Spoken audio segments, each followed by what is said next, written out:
nuevo, la repartija de clases va a depender de los temas que estemos trabajando, ¿ya? Entonces lo que yo les quiero mencionar ahora es la complejidad de los cursos de neurociencia, ¿no es cierto? Cuando hablamos de neurociencia, estamos hablando de nuestro cerebro, ¿no es cierto? Estamos hablando de nuestro cerebro como el sustrato de nuestra mente, que eso ya empieza a ser un concepto que escapa a la ciencia, y eso también está determinando nuestras conductas. ¿Okay? Y ciertamente en esa tríada de cerebro, mente y conducta surgen las preguntas más complejas que trata de abordar la neurociencia. ¿Okay?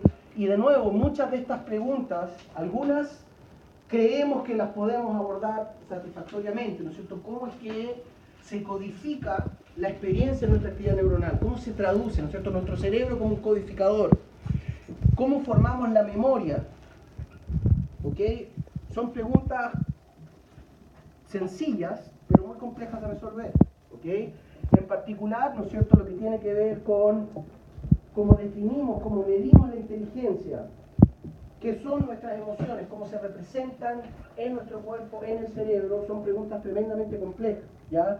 Y finalmente, ¿no es cierto?, es cómo es que llegamos a ser un ser individual que nos reconocemos, ¿no es cierto?, cómo surge el yo. Y ahí está, digamos, de nuevo esa complejidad de el cerebro humano es el único sistema que se conoce que se puede estudiar a sí mismo, ¿ya? Entonces aquí somos, no sé, 30 cerebros, 40 cerebros que estamos, se supone, pensando en el cerebro humano, ¿ok? Y realmente eso es, ¿no es cierto?, un problema tremendamente complejo. En general, la ciencia que tiene que ser bien arrogante con sus axiomas, sus principios, pero también hay que tener presente que es muy potente en simplificar los modelos. Recuerden esta lógica de los modelos simples son fáciles de interpretar y nos permite sacar conclusiones, ¿no es cierto?, de las cuales generalmente estamos acertados porque son modelos simples, pero lo que hay que tener presente siempre es que los modelos simples hacen muchos supuestos que no siempre son verdaderos, por algo son supuestos, ¿ya?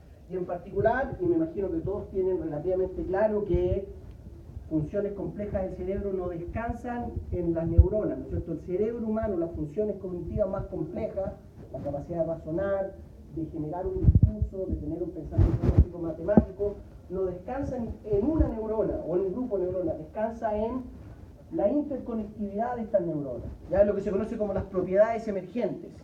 Entonces en el cerebro se cumple mucho esto que 1 más 1 es más que 2. ¿Okay? ¿Se entiende lo que estoy diciendo, no? No existe una región en el cerebro que albergue la memoria propiamente tal. Sabemos que en el hipocampo está el circuito de la memoria, y si tenemos una lesión en la región hipocampal o hay una degeneración hipocampal, como ocurre en las demencias seniles, en el Alzheimer, uno pierde la memoria declarativa. Pero no podemos rastrear neuronas como si fueran un archivo del catálogo nacional, ¿no es cierto?, año 85, 86, ¿no es cierto? Eso es una propiedad que surge en estas neuronas que están conectadas y están descargando durante todo el rato. Si tenemos 15 años, 20 años, 80 años, esas neuronas están todo el rato conectadas, y en esa función conectada es donde surgen las propiedades más complejas, ¿ok? Y por lo tanto, cuando hablamos en general de la neurociencia, en lo que se basa, ¿no es cierto?, en su fundamento, tenemos que tener presente que es incluso una frontera del conocimiento que empieza a mezclarse con filosofía, con religión, con creencias metafísicas, y es algo que no siempre llega a buen puerto, ¿no es cierto? Lo importante de saber es que la neurociencia ha ido cambiando muy rápidamente, ¿ok? Yo la primera vez que tuve neurociencia, por el año 91, en pregrado, era completamente distinta a como la abordamos ahora. Y de hecho, en los últimos 20 años, particularmente con el avance de la imaginología funcional, hemos aprendido mucho más del cerebro de lo que habíamos aprendido en el resto de la humanidad.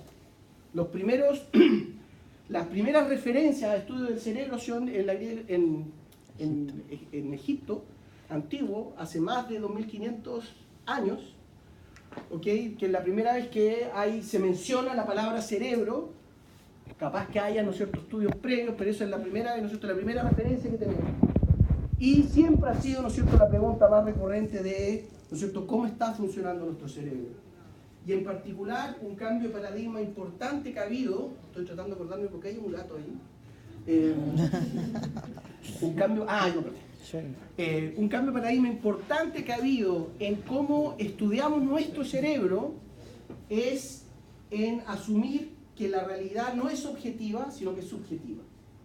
¿Ok? Entonces, esto que está hablando de alguna manera de, no sé si conocen el principio de incertidumbre de Schrödinger. ¿Se acuerdan eso? Y Einstein y Dios nos juega los dados y bla, bla, bla, etc. Básicamente apunta a la idea que es imposible hacer una observación en un sistema sin estar afectando ese sistema. Y si el observador es el observado, entonces entramos en una paradoja, ¿no es cierto?, que no podemos objetivar lo que estamos observando. Y eso es importante porque, por ejemplo, qué sé yo, hace 50 años se abordaba desde, qué sé yo, el aspecto neuroclínico, un paciente con, qué sé yo, esquizofrenia paranoide, decía que escuchaba voces, decía, no hay voces, no está escuchando voces, usted está loco, lo encerraban en el manicomio. ¿Ok? Actualmente se asume que sí, que efectivamente un paciente con un tipo de trastorno serotoninérgico o infratemporal realmente escucha las voces. Y cuando uno le hace un estudio de imaginología funcional a un paciente con esquizofrenia paranoica, cuando él dice que escucha voces, las escucha. ¿Ok?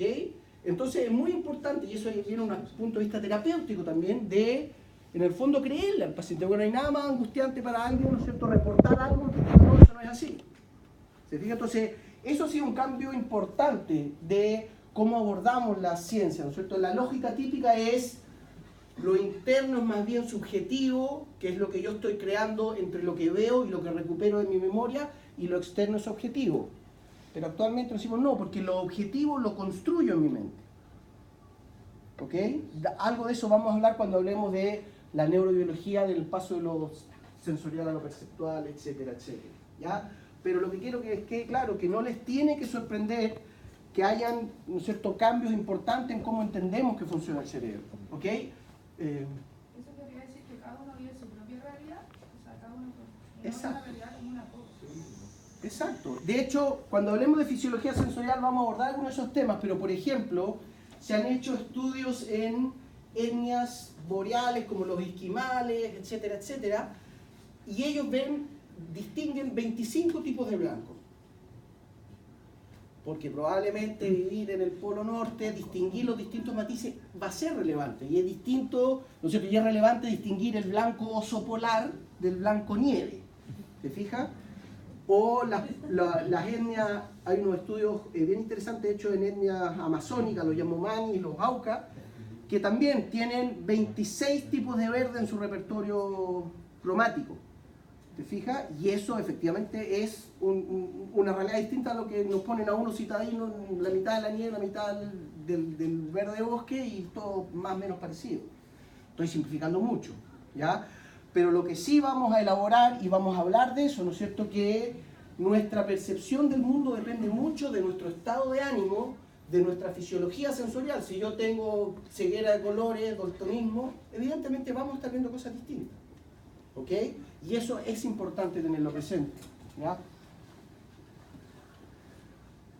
Y entonces, como estamos hablando de un problema tremendamente complejo, quizás, ¿no es cierto?, el problema más complejo que se puede estudiar junto con el origen del universo, en general siempre, ¿no es cierto?, y esta es la estrategia que siempre tienden a ocupar los psiquiatras, cuando hay un problema complejo, vamos a buscar el problema desde su origen. ¿Ok? Y una característica que tiene nuestro cerebro, que yo se los dije ahora en fisio, ¿no es cierto?, esta característica de que surge muy temprano en el desarrollo. ¿Ya? Entonces, una primera característica que tenemos que reconocer en el sistema nervioso es que el ectoderma y el neuroectoderma, ¿no es cierto?, en la formación del tubo neural ocurre muy tempranamente. ¿Ya? Y es importante reconocer entonces que las neuronas, ¿no es cierto?, son de origen ectodermal porque comparten muchas características con otras células ectodermales, particularmente las epiteliales. ¿Ok? Y eso tiene aplicaciones directas. Actualmente se ha hecho en humanos voluntarios con Parkinson. Uno puede sacarle una muestra del epitelio en la mucosa, en la mejilla por dentro, y esas células que son de origen ectodermal, uno las puede retrotraer a un origen prototroncal y volver las neuronas neuronas dopaminérgicas y agregarse, hacer una inyección intracerebroventricular en el núcleo estriado y los pacientes se están recuperando del Parkinson y no rechazan ese trasplante porque son sus mismos tipos celulares. ¿Ok? Entonces es relevante tenerlo presente, ¿ya? Porque tiene una aplicación directa, pero aquí lo importante entonces es saber que, y de nuevo, no voy a entrar mucho en detalle porque van a tener una clase específica de esto, ¿ya? Pero recuerden que en lo que es la neurulación y la formación, ¿no es cierto?, de la placa neural, empezamos a reconocer características que son relevantes para entender a nuestro sistema nervioso adulto y cómo funciona. En particular, recuerden, dentro de las características de nuestro sistema nervioso desde su gestación, la principal es que rápidamente se polariza, ¿ya? Y uno reconoce un eje rostral y caudal, lo que se conoce como la rostralización del sistema nervioso. Y muy rápidamente nuestras neuronas, incluso las células no neuronales, astrocitos, glías gestacionales, tienen una tasa proliferativa muchísimo mayor hacia rostral que hacia caudal. Y no solo proliferan más, sino que se conectan más. ¿Ok? Y posteriormente vamos a ver en algunas clases que en el desarrollo ontogénico de nuestro cerebro, la estrategia es generar una gran cantidad de sinapsis y después ocurre lo que se llama la poda sináptica. Entonces, hasta los 10 años nosotros tenemos una gran cantidad de sinapsis y a medida que dejamos de ocupar alguna, empiezan a desaparecer. Y de ahí nace, ¿no es cierto?, esta lógica de es más fácil aprender cuando tenemos 10 años, 2 idiomas, que a los 46, que no sé ni cómo me llamo. ¿Okay? Entonces, una característica muy temprana es la rostralización, y sabemos que hacia rostral están las características más nuevas, más humanas del cerebro. Más nuevas me refiero evolutivamente. ¿Okay? Y la otra característica de nuestro cerebro es que tiene una simetría bilateral muy marcada. Es decir, ¿no es cierto?, que podemos distinguir lo que va a ser un hemisferio derecho y un hemisferio izquierdo, y hay una identidad especular desde el punto de vista anatómico, que no es perfecta, y que funcionalmente hay algunas diferencias, pero que como una aproximación generalizada podemos ver que se replican ambas estructuras. ¿Ok? Y de nuevo, lo que empezamos a reconocer ya desde muy temprano, ¿no es cierto?, son las estructuras que van a ir dando cuenta de los aspectos más humanos de nuestro cerebro, ¿no es cierto? Entonces, todo lo que es el prosencéfalo gestacional es donde vamos a encontrar telencéfalo y diencéfalo, ¿ya? El profesor Pérez le va, ¿no es cierto?, les va a dar como caja respecto a la anatomía del tálamo, epitálamo, hipotálamo, bla, bla, bla. Pero recuerden que yo ya les dije algunas de estas cosas en fisio. Tálamo, hipotálamo son estructuras relativamente conservadas dentro de los mamíferos, por ejemplo. Tálamo como una estructura que está recolectando información sensorial y se la pivotea a la corteza. Hipotálamo que recibe mucha información y señaliza arriba abajo a través del sistema nervioso autónomo, sistema endocrino. En general, diencéfalo es una estructura relativamente conservada, ¿ok? Pero la otra estructura prosencefálica, el telencéfalo, eso es básicamente algo que está muy desarrollado en nosotros. Y si ustedes tienen que apostar por características distintivas de nuestro cerebro, telencéfalo, ¿ya? En particular, la neocorteza. En general, cuando yo hable de corteza, siempre voy a estar hablando de la neocorteza. Aquí a veces hay cierta confusión, porque muchas veces uno habla de la neocorteza, la paleocorteza, la arquicorteza, ¿ya?, que tienen que ver con un carácter evolutivo, pero en general cuando yo hable de corteza va a ser lo clásico, es la neocorteza, y lo otro son estructuras subcorticales. Y chao. ¿Ok? Pero es importante recordar, neocorteza, lo que tiene que ver con corteza prefrontal, las cortezas motoras, e hipocampo, que también es una estructura cortical, son estructuras relativamente novedosas en la evolución y que literalmente en primates, particularmente humanos, explotan en términos de proliferación y conectividad. ¿Ya? Y de hecho, cuando lo vamos viendo en el desarrollo humano, de nuevo vemos que toda la región prosencefálica, de encéfalo y telencéfalo, ¿no es cierto?, tiene una preeminencia en términos de desarrollo, proliferación, conectividad, que es muy evidente, que va marcando los hitos, ¿no es cierto?, de los estadios embrionarios de desarrollo desde muy temprano. ¿Ok? Y en general toda esa estructura está relativamente conservada. Y sabemos que nuestro sistema nervioso durante el desarrollo embrionario va cursando las distintas etapas evolutivas. ¿Okay? Lo que se conoce con la clásica frase de la ontogenia, ¿no es cierto? El desarrollo del sistema nervioso va recapitulando la filogenia. Y cuando vemos, ¿no es cierto?, el cerebro humano a las 3 semanas, se parece al cerebro de un reptil. El cerebro humano a los 2 meses se parece al de un pollo, etcétera, etcétera. Realmente lo que vemos es una construcción del cerebro humano por sobre el cerebro primitivo. ¿Okay? Y en ese contexto es importante tenerlo presente porque al final, cuando estemos hablando al final del curso de lo que determina nuestra conducta, vamos a ver que es nuestro cerebro más humano, el más racional, que tiene el antagonismo con el cerebro más animal, que es el que está bajo él. Entonces tenemos estructuras corticales que son las que nos dicen, me voy a levantar en la mañana, voy a hacer abdominales, voy a estudiar todos los días, y una cosa súper racional. Y el cerebro animal, el que dice, no, va, una cervecita, va, ta, ta, ta. Y en esa toma de decisiones, es nuestro cerebro animal versus estoy caricaturizando, por cierto, versus nuestro cerebro más racional. ¿Ya? Entonces es importante tenerlo presente. Dígame.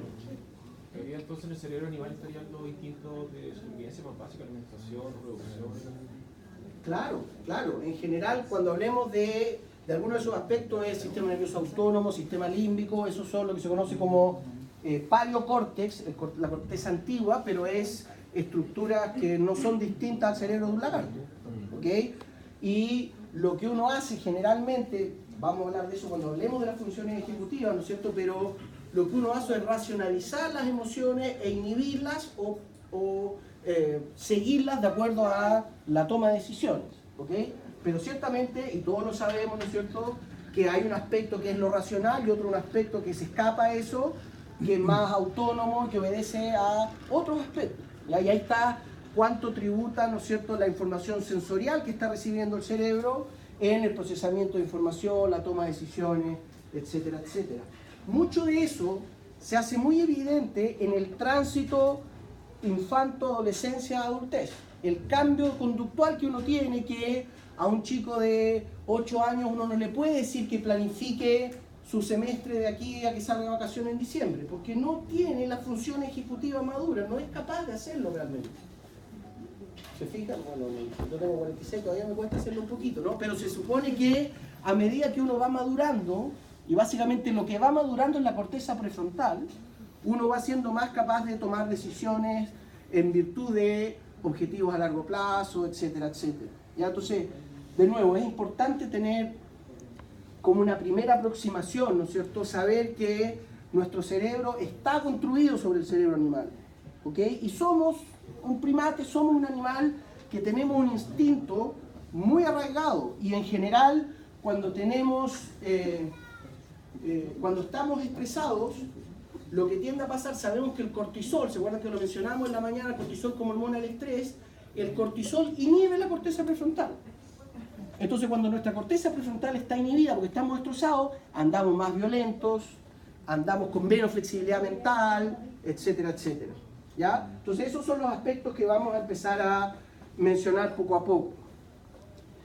Una característica de nuestro cerebro como principio organizacional, ¿no es cierto?, es que es tremendamente jerárquico. Entonces, desde rostral, desde la corteza hacia caudal, vemos que las funciones más complejas las encontramos en la corteza, las funciones, llamémoslas más simples, más autonómicas, en todo lo que sería la región puntino-vulvar y hacia la médula espinal. Y cuando hablamos entonces de nuestro cerebro, en el contexto evolutivo, ¿no es cierto?, de dónde viene nuestro cerebro, es un cerebro que en un 80% se parece al cerebro del resto de los mamíferos. ¿Ya? Los mamíferos placentarios salen hace como 150, 130 millones de años. El género Homo, al cual nosotros pertenecemos, tiene más o menos 2 millones y medio de años atrás. ¿Ok? Y realmente somos muy novedosos en términos de la evolución. ¿Ya? ¿Se acuerdan cuándo surgió la vida? ¿Hace cuánto surgió la vida en el planeta, no? ¿Se acuerdan? Más o menos. Hace 3.500 millones de años. ¿Ok? Hace 3.500 millones de años empezaron a aparecer las primeras arquibacterias. Hace 2 millones de años apareció el género Homo. Hace más o menos 100.000 años apareció Homo sapiens. Cuando uno ve la escala evolutiva de la vida, esos 3.500 millones de años, y hace la escala, dice, bueno, si la evolución de la vida en la Tierra durara un día, ¿a qué hora aparecería el hombre? 1 minuto antes de medianoche. Así de nuevo somos en el contexto evolutivo. ¿Ok? Y lo que es importante entender entonces, porque realmente nuestro cerebro es muy parecido al cerebro de los animales. Y la gran diferencia es la evolución muy rápida que hubo en la corteza prefrontal. ¿Ya? Pero realmente nosotros somos muy novedosos y vamos a ver que eso ha traído problemas. ¿Ok? Porque, por ejemplo, cuando surgió el hombre, que no vivían en promedio más de 20 años, así que ustedes estarían todos en la quemada, yo ya sería carne llena. ¿Okay? Pero básicamente nuestros antepasados se morían de hambre. ¿Okay? Porque estaba lleno de depredadores, porque era difícil competir con otros animales más adaptados a la caza, etcétera, etcétera. Y básicamente los circuitos de recompensa en nuestro cerebro, que les vamos a dedicar una clase completa, ¿no es cierto?, premiaban al hombre cuando hacía ingestas hipercalóricas. ¿Ok? Entonces, esto es un argumento medio darwinista, pero en el fondo de todos los humanos empezaron a sobrevivir los que tendían a privilegiar comer grandes cantidades de calorías a los que comían pocas. ¿No es cierto? Si usted tiene 20 minutos para salir de la cueva y comer algo y tiene una hamburguesa triple o unos apios orgánicos, la hamburguesa triple. ¿Sí? Y eso, nuestro cerebro se enganchó en una conducta que es la que actualmente sabemos que tiene que ver con los problemas obsesivos-compulsivos, con las adicciones, y el cerebro nos premia y sentimos más placer cuando comemos grandes calorías y cosas muy dulces y muy saladas. Y eso estuvo muy bien cuando nos moríamos de hambre. Y en 5.000 años pasamos a morirnos de hambre, a morirnos de gordos, pero aún así nuestro cerebro sigue premiando, ¿no es cierto?, la ingesta de altas calorías, etcétera, etcétera. ¿Ya? Así como ese ejemplo hay muchos otros que muestran que la evolución del hombre como animal social, la evolución de nuestra sociedad, ha sido mucho más rápida que la evolución del cerebro, y eso ha traído problemas. ¿Ya? Y por lo tanto, ¿no es cierto?, es importante hacer ese guiño respecto a otros animales. Y aquí siempre hay mucho problema cuando hacemos la comparación entre el hombre y el resto de los animales, porque evidentemente los argumentos que nos dan son antropocéntricos, están centrados en nosotros. ¿Ya? Pero cuando hablamos de inteligencia, por ejemplo, o complejidad conductual, para ser un poquito más cauto, ciertamente los primates somos un grupo muy avanzado. Otros grupos importantes son el grupo de los elefantes, los paquidermos en general, los manatíes son animales que tienen lenguaje, que tienen jerarquía social, son bastante complejos. Y el otro que es un grupo muy avanzado conductualmente son los cetáceos, delfines y ballenas. Y de hecho hay algunos tipos de delfines que están detrás del hombre, están por sobre el orangután, el chimpancé y el gorila, que son simios bastante complejos, pero los delfines y los cetáceos realmente tienen un lenguaje, una estructura social tremendamente compleja, y ahí hay que ser bien cauto porque uno no sabe, digamos, si qué es lo que es mejor, ¿no es cierto? Hay gente que dice, el humano es el animal más evolucionado. Pero hay gente que argumenta, no, el animal más evolucionado es el tiburón, que surgió hace 150 millones de años y sigue siendo el mismo animal, es decir, está muy adaptado. ¿Se fijan? Entonces son argumentos que no condicen bien. Pero lo importante es reconocer, ¿no es cierto?, que hay algo en nuestro cerebro que nos hace ser significativamente distintos al resto de los animales.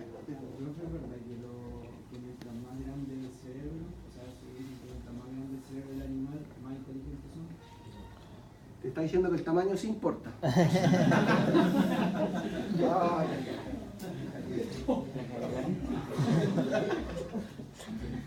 Excelente pregunta. Esa es cuando uno dice, vamos a abordar un tema complejo como la inteligencia. La manera, una de las aproximaciones sencillas es, bueno, si en el cerebro, no sabemos dónde, pero si en el cerebro descansan estas capacidades, la hipótesis más simple es decir precisamente eso. Mientras más grande el cerebro, mejor. ¿Sí? Cuando hacemos esa comparación, aquí estamos viendo, ¿no es cierto? Está a escala, evidentemente, el cerebro humano, el de un chimpancé, perro, liebre, una musaraña, un elefante tiene casi tan grande como las ballenas dentadas, ¿no es cierto? Son cerebros más grandes. Ahí, evidentemente, el principio es, mientras más grande el cerebro, mayor número de neuronas. Y si hay más neuronas, ¿no es cierto?, hay mayor conectividad, por lo tanto, las chances de que haya mayor complejidad. Y hay una relación, ¿no es cierto?, que es efectiva entre, esta es una revisión, Francisco Aboiti, que es un profesor de la Chile, me hizo un curso de evolución en el doctorado, que él es uno de los, aquí de nuevo la historia, los calamares gigantes, bla, bla, bla, ¿se acuerdan de eso? Aboiti es una eminencia a nivel mundial en términos de evolución del cerebro y él tiene una revisión que se llama Más grande mejor, básicamente. O sea, es la pregunta, ¿más grande mejor? El cerebro, muchachos, el cerebro. ¿Okay? Y aborda este tema, es una cosa que digamos que siempre ha sido tema de conversación, ¿no es cierto? Y ahí viene un poco también los cambios de paradigma en cómo, qué es lo que entendemos por inteligencia. ¿No es cierto? Bueno, ¿qué es lo que es la inteligencia? ¿Quién se anima a dar una definición de inteligencia? He leído en muchos sitios que es como libros, que es la capacidad de adaptarse a una situación de forma adecuada. La capacidad de adaptarse a una situación, sí, es una buena definición.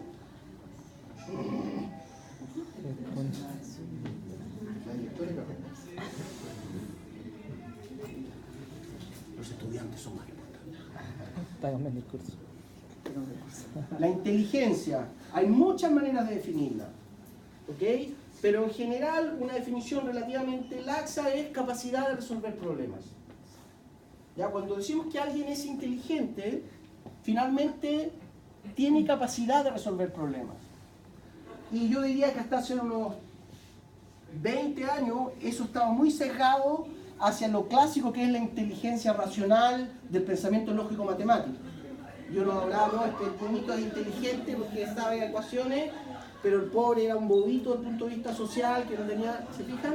Actualmente se considera el concepto de inteligencia emocional, que me imagino todos lo manejan, es relativamente nuevo. El libro de Goleman es de los años 90, ¿ok? Pero hasta hace muy poco básicamente la inteligencia se medía, ¿no es cierto? Hay parámetros que miden distintos aspectos y el procesamiento de información y pensamiento lógico-matemático era la quinta esencia de la definición de inteligencia.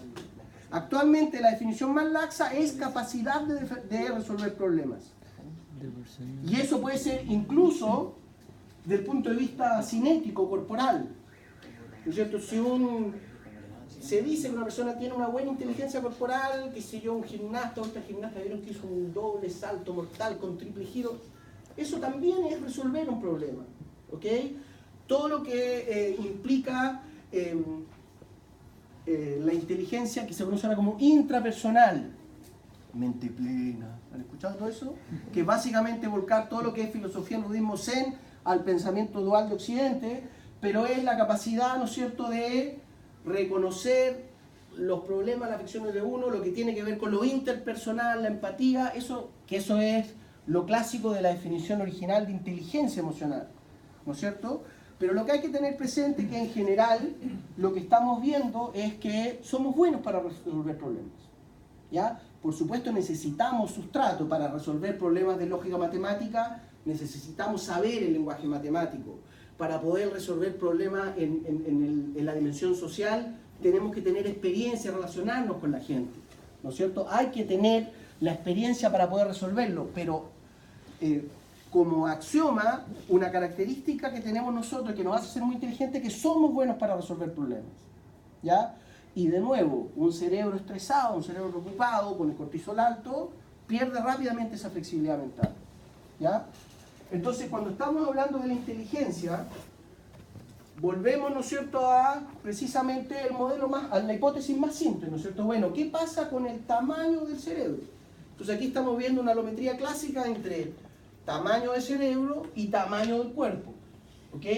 Y evidentemente se da una correlación, ¿no es cierto? Y aquí hay algo medio antelético, pero hay mucha investigación de si el cerebro crece porque el cuerpo crece o el cerebro es el que hace crecer al cuerpo, en fin, ¿ok? Pero lo que sabemos que, por ejemplo, los murciélagos, ¿ya?, que pueden pesar 50 gramos, ¿no es cierto?, una rata con alas de este porte, tiene un cerebrito pequeño, ¿no es cierto?, pero va en una correlación y a medida que vamos escalando en la línea filogenética, vemos que la relación entre cerebro y cuerpo es una relación proporcional que se cumple bastante bien. Ya no es 1, pero se cumple en un 70%. ¿Ya?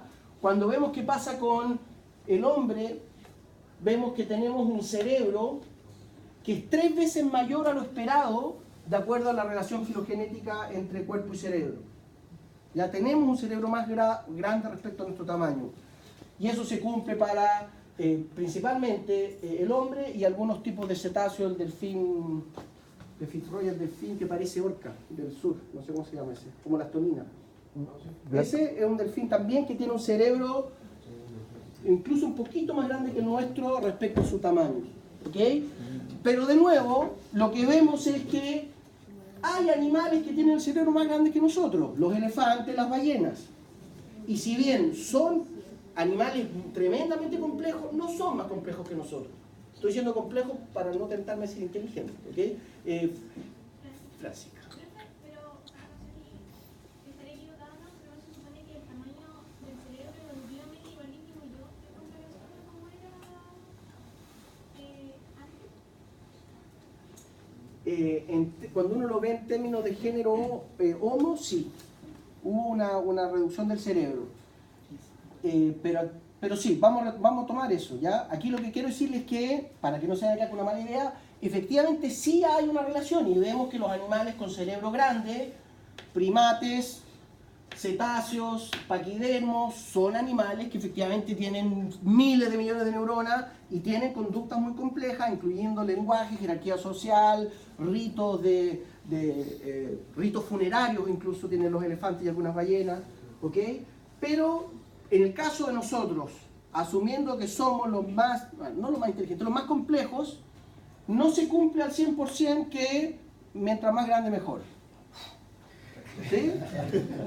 Cuando lo vemos relativo al tamaño del cuerpo, ya cuando hacemos el índice tamaño del cerebro relativo al tamaño del cuerpo, es decir, imaginémonos ahora que la rata, el perro, la ballena, el delfín, todos los animales somos exactamente el mismo porte. ¿Ok? Cuando vemos el tamaño relativo, vemos que hay una alometría negativa, es decir, mientras más pequeño es el animal, mayor es su cerebro relativo, y de nuevo nosotros, ¿no es cierto?, no destacamos mayormente. Estamos metidos en un grupo de avanzada con delfines, con otros primates del viejo mundo, del nuevo mundo, pero no destaca el cerebro humano como un cerebro, ¿no es cierto?, que permite decir, wow, este sí que es un animal mucho más complejo, que construye edificios, construye sociedades, etcétera, etcétera. ¿Ya? Lo que sabemos es que, y ya voy a empezar a referir con Fisio, pero creo que lo mencioné, ¿no? Nuestro cerebro es más o menos el 2% de nuestro peso. Entonces, si uno pesa 70 kilos, el cerebro ya está pesando 1,4 kilos. ¿Sí? Y de nuevo, el tamaño relativo no nos permite explicar, ¿no es cierto?, esta correlación con inteligencia, con complejidad conductual, ¿ya? Pero ahora, cuando recordamos, ¿no es cierto?, que nuestro cerebro va complejizándose de rostral a caudal, en realidad sabemos que los aspectos conductuales básicamente no hay ninguna ascendencia desde troncoencéfalo hacia abajo. Eso es casi pura respuesta autonómica, refleja, ¿no es cierto? Y lo que determina la conducta es básicamente telencéfalo, diencéfalo, ¿ok? Entonces aquí está un poquito más fina el análisis entre los distintos animales. Su coeficiente de encefalización y lo que es importante, el número de neuronas corticales. ¿Ok? Y cuando contamos el número de neuronas en la corteza del cerebro, ahí sí que nos empezamos a disparar. ¿Ok? De nuevo, el elefante africano, el hombre y algunos cetáceos estamos muy por sobre el resto de los animales. Y esa empieza a ser una aproximación más asertiva de la complejidad conductual. ¿Ya? Y aquí un poco lo que los quería llevar es a esta lógica de lo que yo les menciono, que el cerebro es jerárquico. Entonces las las funciones más complejas están en la corteza. Por lo tanto, si queremos evaluar la complejidad conductual de los animales, tenemos que comparar las estructuras telencefálicas. ¿Ok? Dicho de otro modo, el hipotálamo, el puente de Barolio, es una estructura que es igual en una musaraña, en un topo, en un reptil que en nosotros. Y cumple más o menos las mismas funciones. Pero hipocampo, corteza prefrontal, lóbulo infratemporal, realmente hay diferencias sustantivas. Y no solo en el número de neuronas, sino que por sobre todo en el grado de conectividad. ¿Ya? Y en particular en el cerebro humano, en la evolución del cerebro humano, hemos visto que hay una explosión evolutiva. Realmente la evolución se acelera muchísimo. Cuando uno compara todos los primates, ¿no es cierto? Los grandes simios, el bonobo, el orangután, el gorila, la evolución sigue más o menos la lógica evolutiva de filogenética de los mamíferos, pero realmente cuando aparece desde la raíz de Australopithecus, ¿se acuerdan algo de esto, no? Australopithecus, aferensis, bla, bla, bla.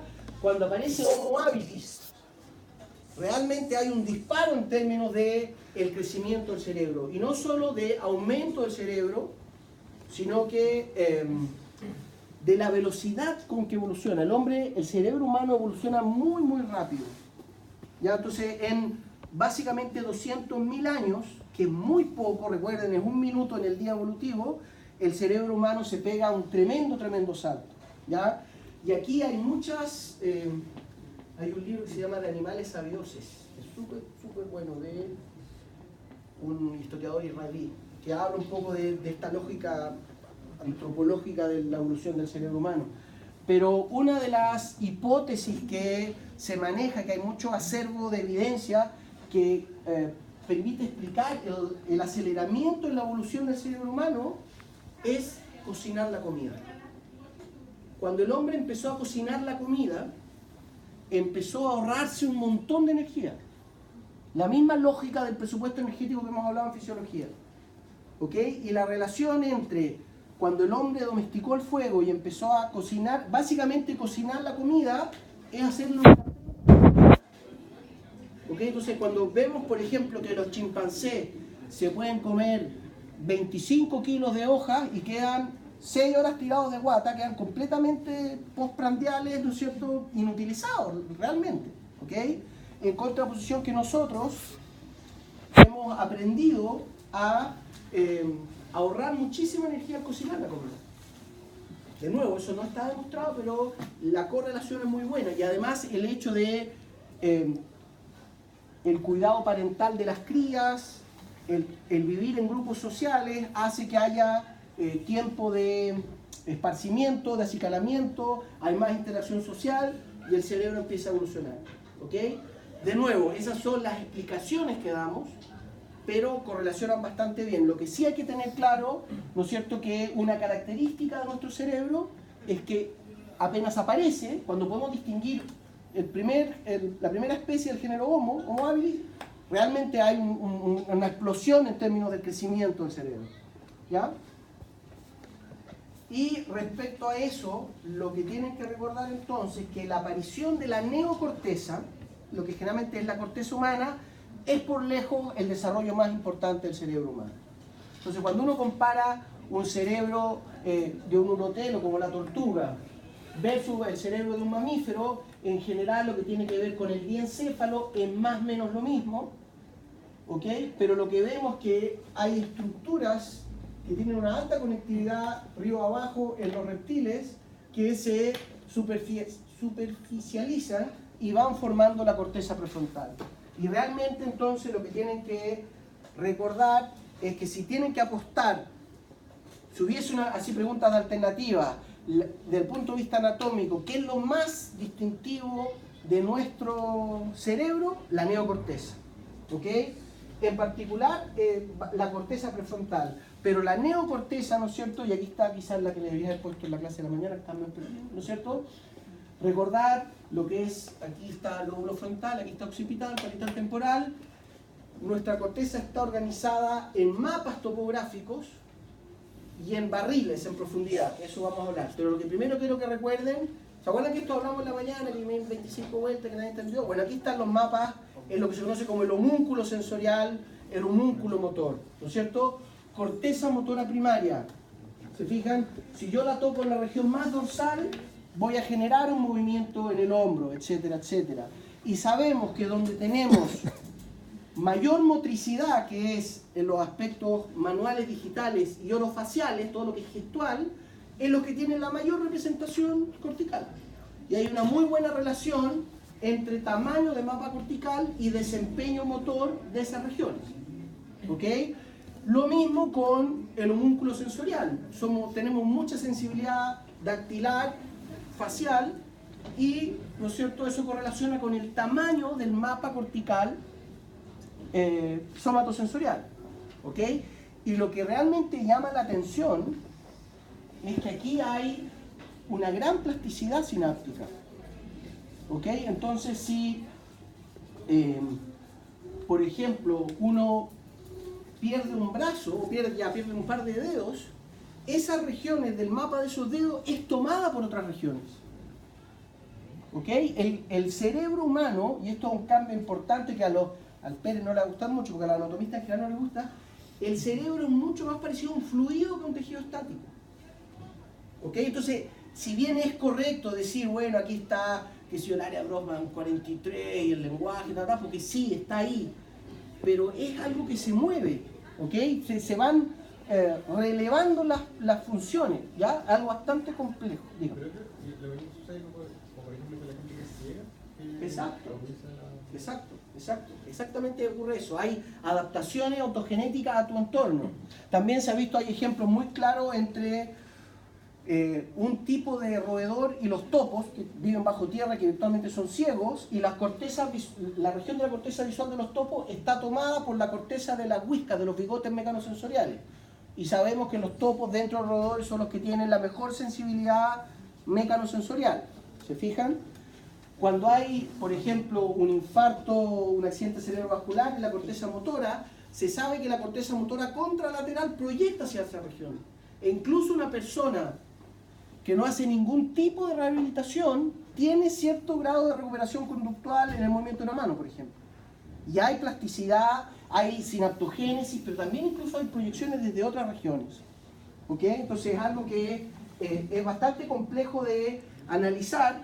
Miren esto, si quieren pueden ver esto en YouTube, para que no se lean el paper, ¿no es cierto? Pero esto fue hecho en 2016, a principios del 2016, publicado en julio, o sea, hace 3 años. Se describieron 100 nuevas regiones de la corteza cerebral. O sea, todavía estamos descubriendo nuestro cerebro, ¿se fijan? Y eso es súper importante porque ahora se conocen regiones que de nuevo se está discutiendo, que es, probablemente han escuchado hablar, la neurona en espejo, que tiene que ver con la empatía. Pero ahí saltaría el profesor Pérez y diría, no, porque eso es una corteza motora dorsal. Y claro, porque está en la región de la corteza motora dorsal. Pero las neuronas tienen funciones reverberantes. Porque entonces lo que se apuesta es que las neuronas tienen un poco esto de multitasking, que pueden hacer varias tareas. ¿Ya? Y eso complejiza mucho el estudio, evidentemente. Sería ideal que todo fuese como nos dicen los anatomistas, que aquí está la corteza motora, aquí está la... No es tan así. Ok, no me voy a escuchar Pérez que me va a matar. Dígame. Pero entonces ¿eso podría ser la prueba de que el cerebro humano sigue evolucionando?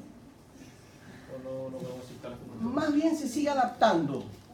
Se sigue adaptando. No es difícil estando, digamos, si es en la página del libro, en la historia del hombre que estamos leyendo, es difícil si es la final o no, digamos. Pero lo que sí se está adaptando. Y sabemos que el cerebro, y esos estudios se hacen, ¿no es cierto? El cerebro de los niños de esta generación, no sé cómo se llaman, los post-centennial, es distinto al del cerebro de los niños que nacimos del 70. porque realmente es otra la dinámica, es otra la estimulación y realmente hay cambios. Pero lo que quiero que les quede claro es que el cerebro tiene muchas adaptabilidades muy fluido.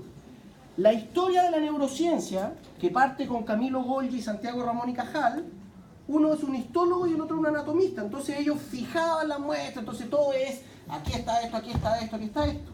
Pero en los últimos 20 años, como yo les digo, con la capacidad de ver cómo funciona el cerebro, cómo se prenden las neuronas, vemos que no es tan así que esto está aquí, esto está aquí, esto está acá. ¿Ok? Entonces es realmente un sistema complejo y lo que más importa es entender cómo se conecta el cerebro. Y se habla actualmente en neurofisiología de los conectomas, es decir, cómo conecta el estriado con la corteza frontal y con la corteza parietal, ¿ya? Más que exactamente la locación y los hitos anatómicos, ¿ya? Pero el hecho concreto que de la manera que se conecta nuestro cerebro determina nuestra conducta, ¿ok? Entonces, en ese contexto de la inteligencia de la conducta, metiéndose en las patas de los caballos, ¿no es cierto? La discusión milenaria. ¿Hay diferencias de género entre el cerebro de los hombres y las mujeres? No respondan, no caigan en la trampa. Sí. Hay mucho estudio en esto, ¿ok? Cuando uno ve el tamaño absoluto del cerebro, el cerebro del hombre es un pelo más grande en promedio que de las mujeres, pero es porque tenemos más talla, somos más grandes. Cuando se normaliza, es exactamente igual. ¿Ok? Hay un estudio bien interesante que surgió hace relativamente poco, es del 2013, publicado en 2013, si no me... Sí. Que hace un estudio funcional del cerebro humano. ¿Ok?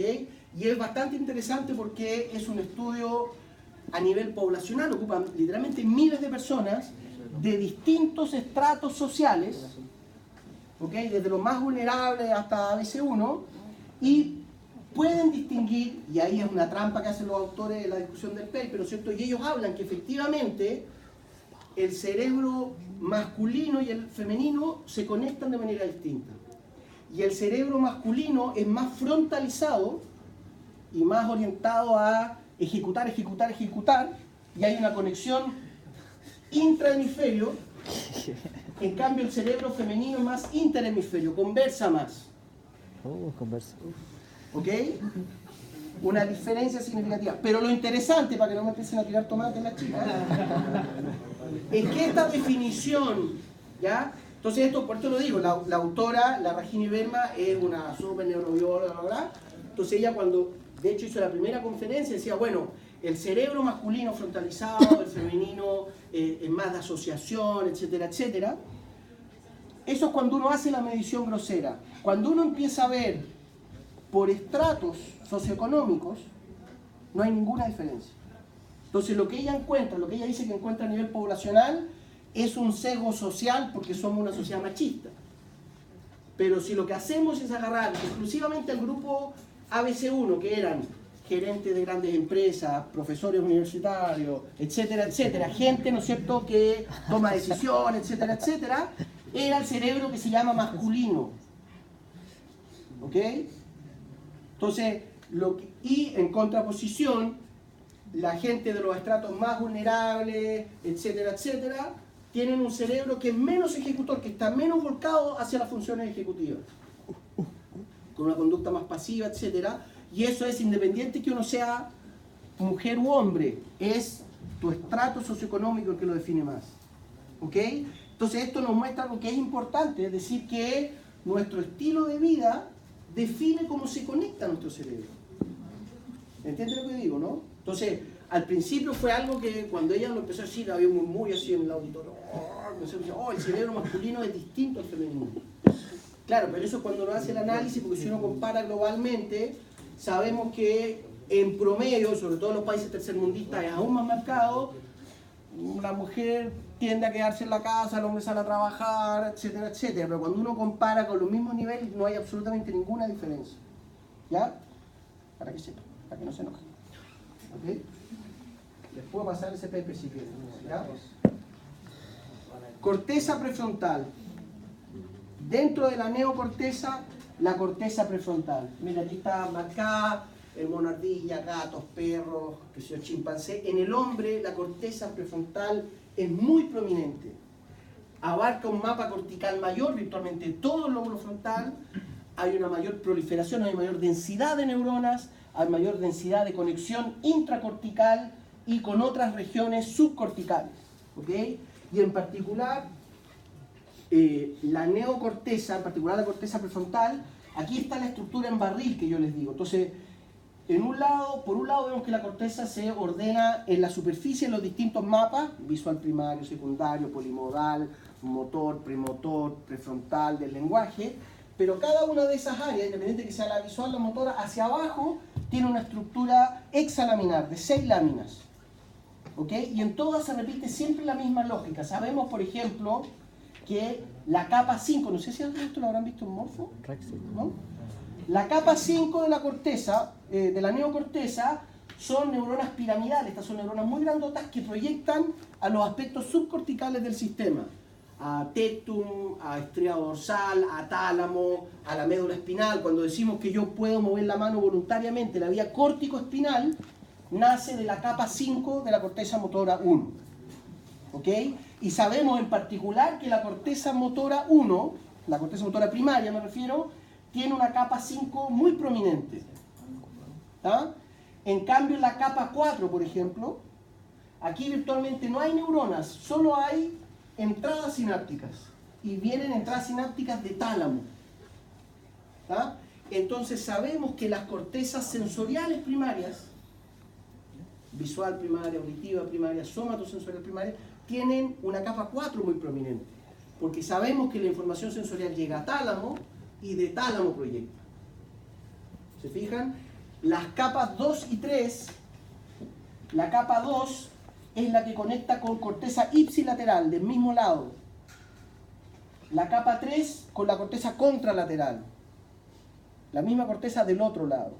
Y generalmente en el circuito intracortical sabemos que el flujo de información es capa 2-3, interacción, regulación talámica sensorial, y capa 5 sale el comando.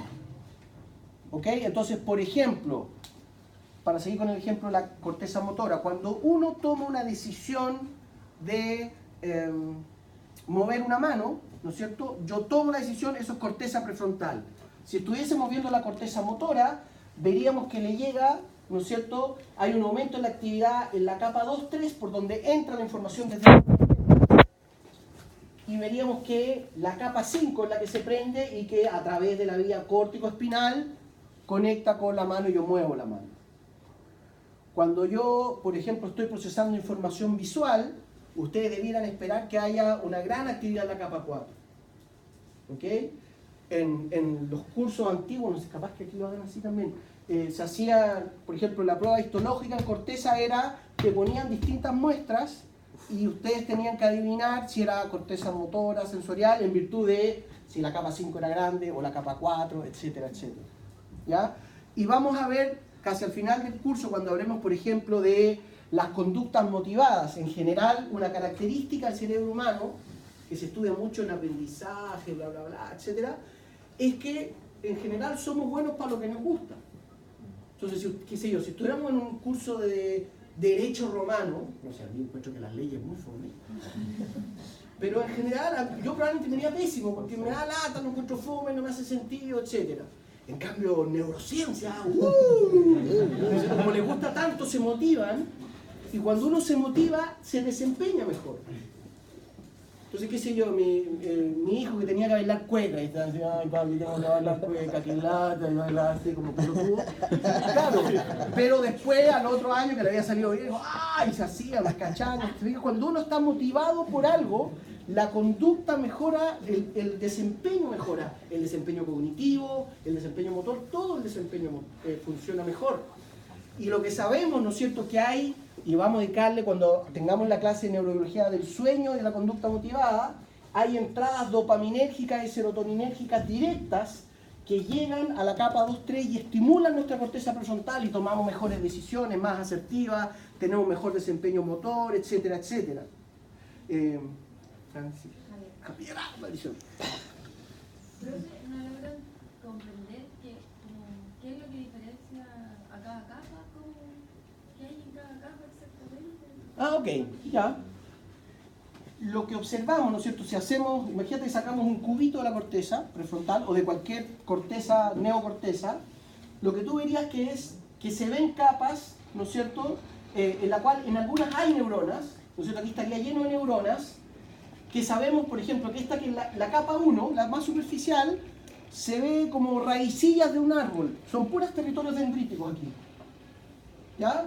En la capa 2 vemos un montón de neuronas que proyectan a las cortezas vecinas. Entonces tú puedes ver aquí neuronas que son unas neuronas piramidales chiquititas, aquí solamente se muestra una evidentemente, que tiene un axón que casi no emite colaterales y proyecta a las cortezas vecinas.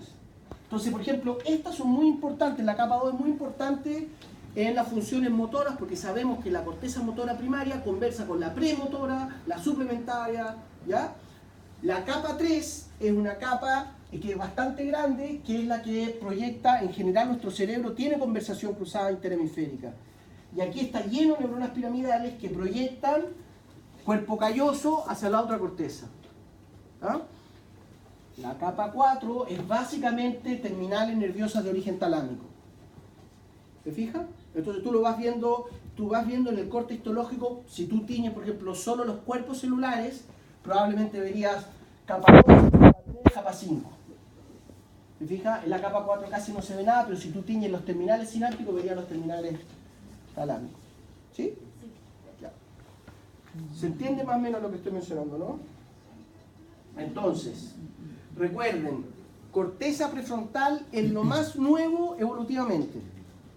¿Ya? Si comparamos la corteza prefrontal de chimpancé, de delfines, de cetáceos, de paquidermos, tienen una corteza prefrontal mucho más evolucionada que el resto de los animales, pero mucho menor que nosotros, en tamaño, en pliegue. Recuerden que los pliegues, ni lo mencioné, pliegues y giros lo que está haciendo es aumentar la superficie, ¿no es cierto? El cráneo nos restringe el tamaño y la respuesta evolutiva del cerebro es, ¿no es cierto?, tener más superficie. La misma lógica que una célula intestinal tiene microvellosidad y aumenta su superficie, el cerebro aumenta su superficie y tiene más número de neuronas, número de neuronas corticales en el mismo volumen.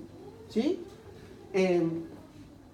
Pero bueno, entonces, por un lado, corteza prefrontal, toma decisiones, capacidad de planificar, categorizar, adecuar el lenguaje, etc.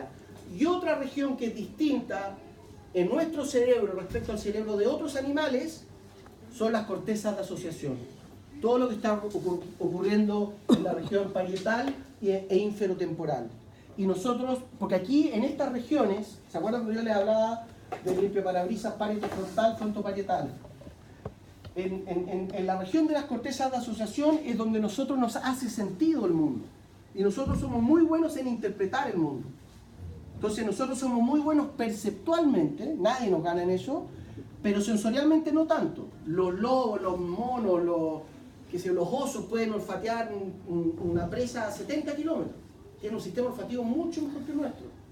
Pero no pueden construir desde su dimensión olfativa un mundo entendible. Es solo una cosa del sistema límbico de ir por la presa o arrancar de algo. Estoy simplificando un poco, pero es básicamente eso. ¿Ok? Visualmente, casi todos los mamíferos tienen mejor resolución visual que nosotros, auditiva ni hablar. Se sabe que los reptiles, por ejemplo, pueden construir mapas tridimensionales con el olfato. Entonces tienen tan buen olfato que pueden reconocer que hay, qué sé yo, están olfateando, una mosca, no sé. Y pueden reconocer que hay un cerro porque los odorantes que salen de la mosca van volando y hacen la tomografía. Imagínense la resolución sensorial que es, ¿ya? O los perros, ¿no es cierto? Los perros, que si uno va a la casa, que si ustedes van a visitar a sus viejos y el perro, cuando vuelven a la casa, sabe que usted estuvo con el viejo porque lo puede olfatear. Entonces tiene un repertorio sensorial mucho mayor. Pero con ese repertorio sensorial no pueden construir el mundo que construimos nosotros. ¿Ok? Y eso es muy importante. Por ejemplo, esta figura, todos ven el triángulo, ¿no? ¿Sí? Eso es corteza de asociación, ahí no hay un triángulo. Y hay unos estudios muy entretenidos que muestran, hay unos estudios en unos delfines en cautiverio que están entrenados Y los delfines son muy buenos en reconocer figuras geométricas, porque tienen además muy buena visión. Entonces, se pone el entrenador y le muestra, entonces está en un punto de la piscina y le muestra una figura geométrica y él tiene que ir al otro lado a reconocerla. Y es 100%, le muestra un hexágono, el hexágono, triángulo, pero le muestras eso y no lo reconoce. Es más, en esos experimentos con delfines hay un experimento que es súper decidor de la inteligencia del delfín, que ponen... Chuta, no sé cómo voy a dibujar esto. Imagínense, aquí está la piscina, aquí está el entrenador mostrándole las figuritas. Aquí está el delfín. Esto es un delfín. Y aquí, ¿no es cierto?, están originalmente en el primer experimento las figuras que él tiene que ir a tocar. Entonces, yo voy a hacer el delfín. Entonces, aquí está el entrenador, me muestra un cuadrado y yo recorro la piscina y toco el cuadradito y me gano una sardina. Eso se entiende, ¿no? Ya, y el delfín es súper bueno hacer esto y no es capaz de hacer esto. Pero los delfines son tan inteligentes que si aquí ponen, esto lo tapan, ponen un segundo delfín, delfín 2, y aquí ponen las figuras, pero tú permites que los delfines conversen, este delfín, sin ver lo que le mostró el entrenador, es capaz de reconocerlo. El delfín tienen un lenguaje tan abstracto que pueden reconocer figuras geométricas. O sea, le dije, es un triángulo. No, es triángulo. Eso es un nivel de lenguaje súper avanzado. Eso no se creía que lo hacían animales no primates. ¿Se fijan? Porque es una abstracción muy grande, ¿ya? Lo que sí hay que decir que este delfín, para poder hacer eso, tiene que haber sido entrenado originalmente en esto. O sea, no puede ser un delfín Nobel si no conoce las figuras geométricas, evidentemente no. Pero lo que demuestra este tipo de experimento en este delfín que no está viendo las figuras geométricas, que si comprende el lenguaje, se lo pueden comunicar. Y es un lenguaje tremendamente abstracto.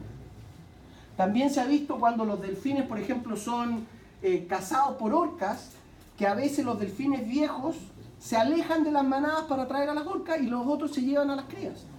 Esos son conductas altruistas súper elevadas, ¿ya? Y eso es, digamos, si no es inteligencia, le ganan el palo. Realmente están protegiendo su manada. ¿Se fija? Una característica que tienen, por ejemplo, y ahí, bueno, de nuevo, no podemos divagar mucho, pero una diferencia sustantiva en el cerebro de los cetáceos respecto a los primates, que también son, digamos, por la inteligencia, pero nuestra inteligencia es mucho más racional, es de la corteza prefrontal. Los delfines tienen el sistema límbico emocional más grande que el nuestro. Entonces tienen, de nuevo, simplificando un poco, los delfines tienen una inteligencia emocional mayor. ¿Se fijan? Entonces tienen esas conductas altruistas, etc. Pero tienen una conducta,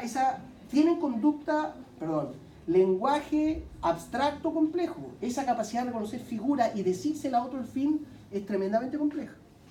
¿Ok? Pero no pueden reconocer este triángulo. Es una característica nuestra. Nosotros somos muy buenos en el lenguaje abstracto full. ¿Ok? Y todo lo que es nuestra construcción social, sociología, etc., es un abstracto que estamos construyendo constantemente. ¿Ya? Entonces, corteza de asociación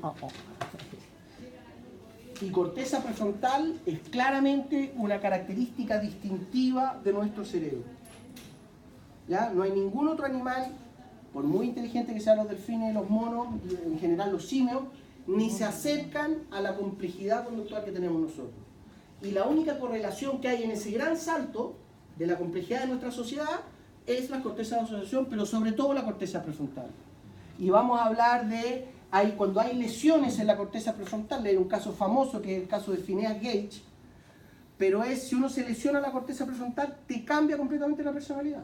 Porque la corteza prefrontal es lo que nos define nuestra adaptabilidad social. Entonces el hecho de que ustedes estén aquí con cara de, oh, sí, qué entretenido, cuando en realidad el sistema límbico está diciendo cerveza, ¿no es cierto?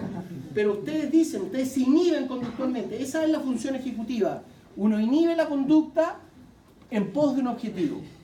¿Se fijan? Entonces dicen, sí, tengo ganas de ir a tomar una cervecita o rajar al terminal, la mitad de ustedes seguro, yo también. Pero ustedes inhiben esa conducta en pos de un objetivo a largo plazo, que es graduarse de médico, tener un yate, etc. Pero eso es una conducta súper compleja, la capacidad de predecir el éxito que van a tener si siguen una conducta por un track que lo pueden predecir. Eso es tremendamente complejo. eso es algo que podemos hacer los humanos, pero en general eso lo tenemos que ir entrenando y lo terminamos de desarrollar en la adultez. Es lo que yo les digo de nuevo, ¿no es cierto? Un tránsito, y de hecho el término adolescencia es adolecer de esas capacidades. Que de nuevo es adultocéntrico decirlo de esa manera, pero es parte de, ¿no es cierto?, el desarrollo de nuestro cerebro y de nuestras conductas, ¿ya? Hasta los 18, 20, ¿no? Respecto a los principios, ya ahora vamos a empezar a ponernos menos hippie y meterle un poquito de pila a la estructura, cómo estamos estudiando el cerebro. Primero recuerden, esto por si no lo han visto en Morfo, ¿no es cierto?, cómo uno define los ejes dimensionales del sistema, ¿no es cierto? Recuerden que vamos a estar siempre hablando desde lo rostral hacia lo caudal, a nivel encefálico, caudal es hacia occipital, y a nivel total, ¿no es cierto?, es médula espinal, y por cierto, desde, ¿no es cierto?, que somos erectus, dorsal queda hacia arriba y ventral queda hacia abajo. Eso también, entonces cuando hablemos, por ejemplo, de los circuitos de la recompensa y hablemos del estriado ventral, el núcleo accumbens, ustedes van a tener que localizarse en la región ventral del cerebro. Cuando estemos hablando, por ejemplo, del Parkinson y la degradación del estriado dorsal, inmediatamente ustedes tienen que posicionarse, ¿no es cierto?, en el eje superior del encéfalo, ¿ya?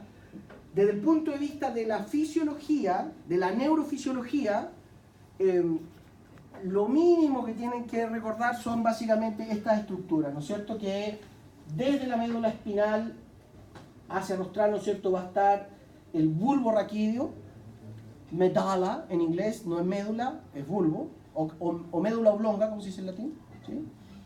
El puente, y aquí entonces en médula espinal vemos protectores, homeostáticos, en troncoencéfalo, en bulbo raquídeo ya tenemos algunos reflejos un poco más complejos, reflejos ventilatorios, el patrón rítmico respiratorio, algunos cardiovasculares. En puente hay mucha conectividad con los circuitos cardiovasculares. De ahí, ¿no es cierto?, empezamos a saltar a donde está hipotálamo, hipófisis, donde está tálamo, que recibe la información que viene por la médula, y vamos a hablar de las vías espinotalámicas que llevan la información del dolor. Vamos a hacer, dentro de la fisiología sensorial, no tenemos tiempo para verla toda, pero vamos a hablar de fisiología somatosensorial con énfasis en dolor, y fisiología visual, porque somos animales visuales, ¿no es cierto? Y ahí el tálamo cobra una importancia pivotal en términos de distribuir la información a las distintas cortezas, ¿ya? Pero recordar en el fondo la estructuración básica de nuestro encéfalo, y a medida que nos vamos rostralizando, ustedes debieran esperar funciones cada vez más complejas hasta llegar al cenit de estas funciones, que es las cortezas prefrontales dorsolateral, orbitofrontal y medial, como lo vamos a ver en detalle, ¿ok?